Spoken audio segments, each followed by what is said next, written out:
Do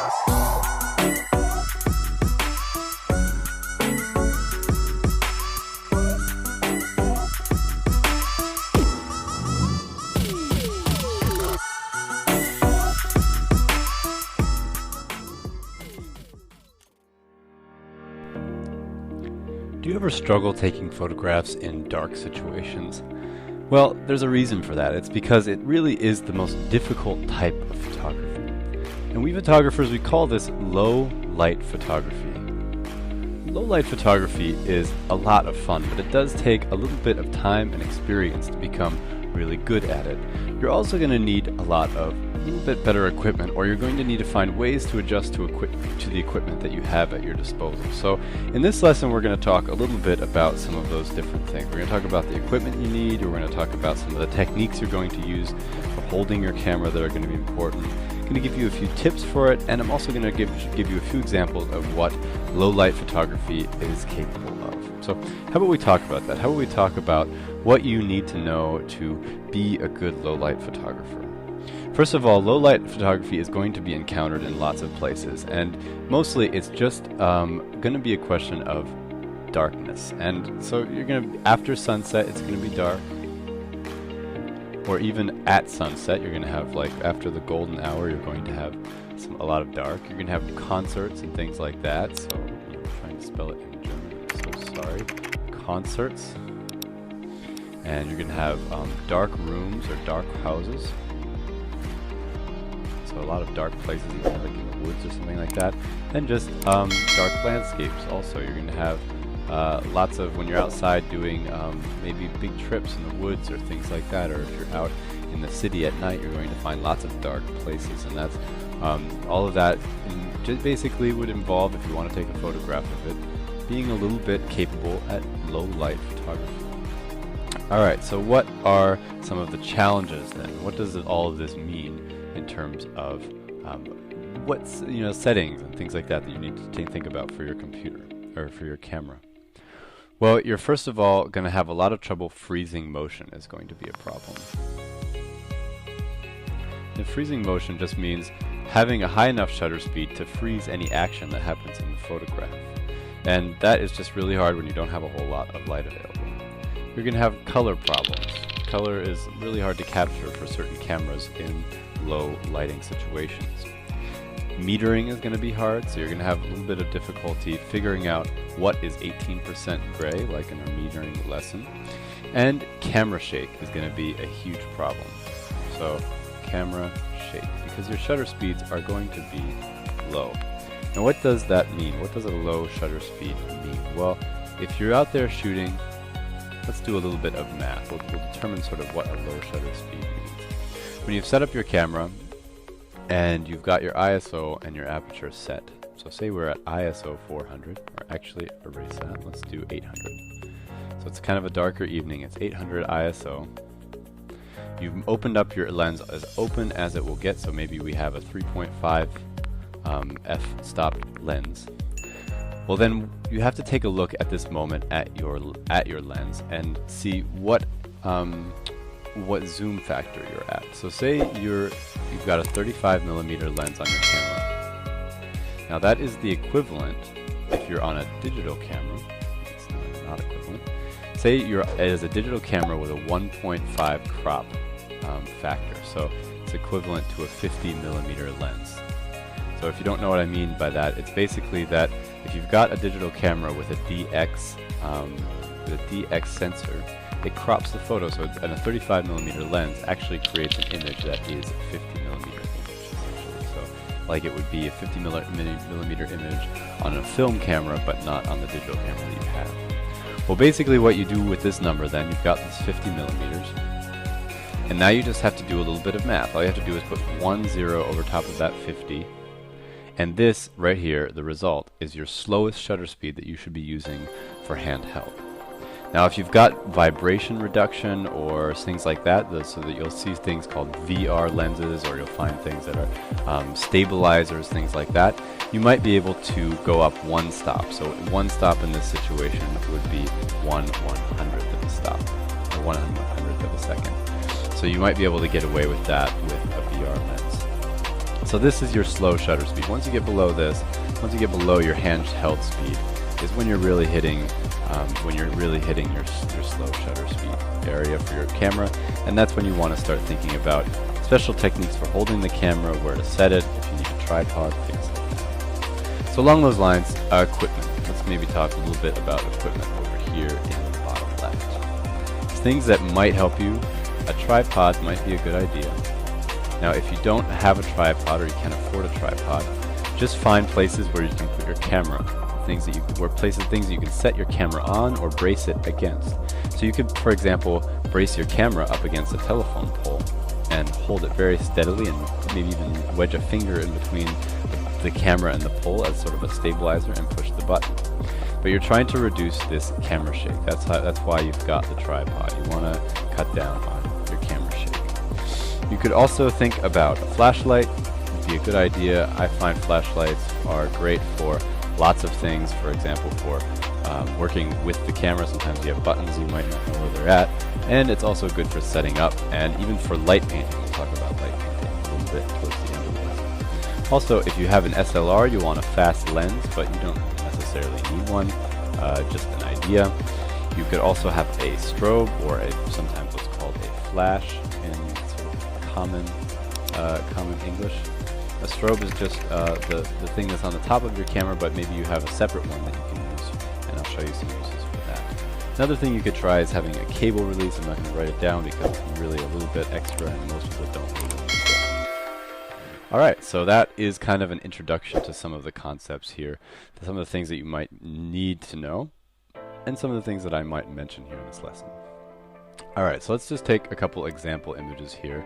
We're going to start out back in Montana, where I come from, and I took this hike with my friend Christopher. And Chris is sitting here next to the fire, and I am at ISO 400. I'm at f5. I'm at a 15th of a second. Now just a little bit later, and this is just really just after sunset, so right here the sun's setting, and right here over on the right, the sun has already set. And still we're at 400, and still we are at f5. But now we are at 10 seconds.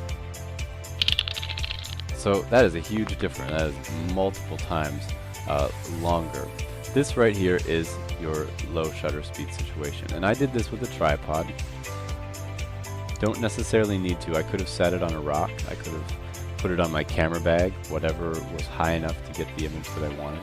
But you can see here that Chris didn't move during the image. It's while I was taking the photograph, and luckily he was just tranced out staring into the fire, and I just took a photo while he was doing that. I didn't have to ask him to do that or anything like that. But if he were to move, the photo would be sort of different. It would be it might have, I would say, ruined, but not necessarily.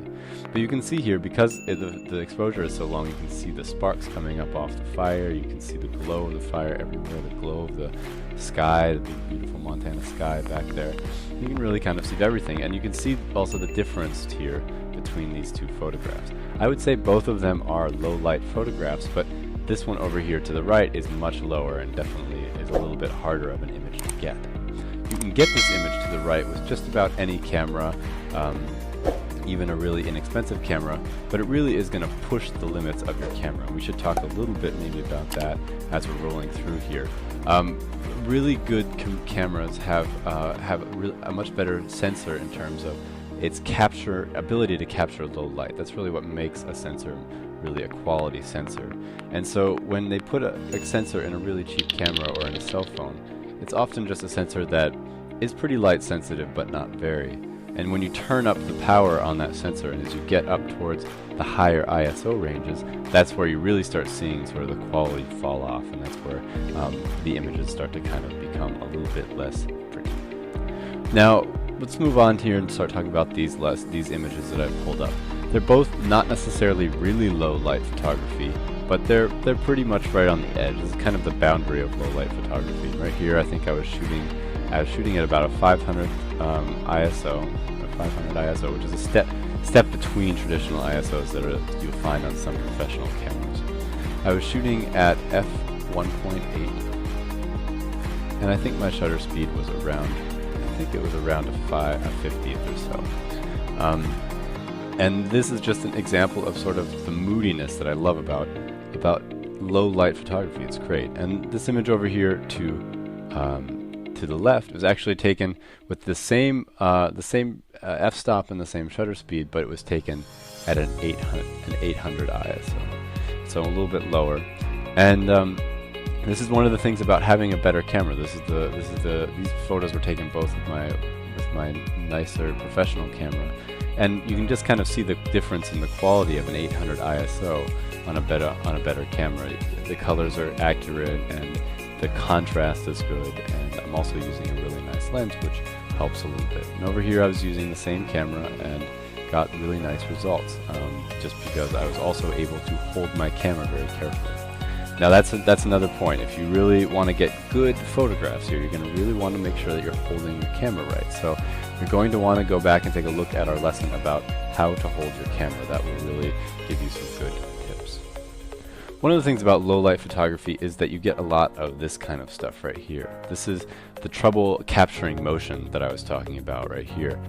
And even here on this image, if you look up close on Dev's hand, you can see that his hand is moving, and it's hard to capture motion in low light situations. So you can see here, I took many versions of this photograph to the left here, and I ended up going with the one where he was moving the least, because otherwise the image was just a little bit too blurred to really match the feeling that I kind of wanted for it. So that's one thing to watch. You also want to watch the noise. If you look closely at these images, you can see what's called digital noise or grain if you're working with a film camera.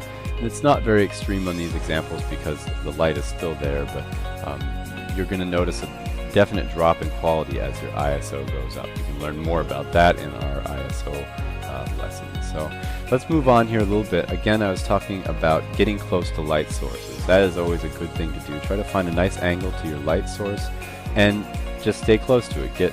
Try to get some different angles without burning yourself. I think I almost actually caught my sleeve on fire taking the photo to the right here. And to the left you can see I just caught there was a light coming down beaming through this wine glass, and it made this cool reflection on the table. Kind of I don't know if you call it a reflection, but whatever, sort of went through and made this pattern on the table. And I got up close on that, and because it's a really bright thing, I could underexpose everything else and just concentrate on that piece of light. And that's another thing. You're going to have to really watch your exposure in these sort of situations. And I would say, if you're in doubt, I would underexpose. And underexposing is good for digital cameras because you really kind of can pull a lot of the information back out. If you're using a film camera, you can't really get rid of it all, so you want to try not to underexpose as much if you can, but underexposure is okay for digital in a lot of ways, so you can always try that.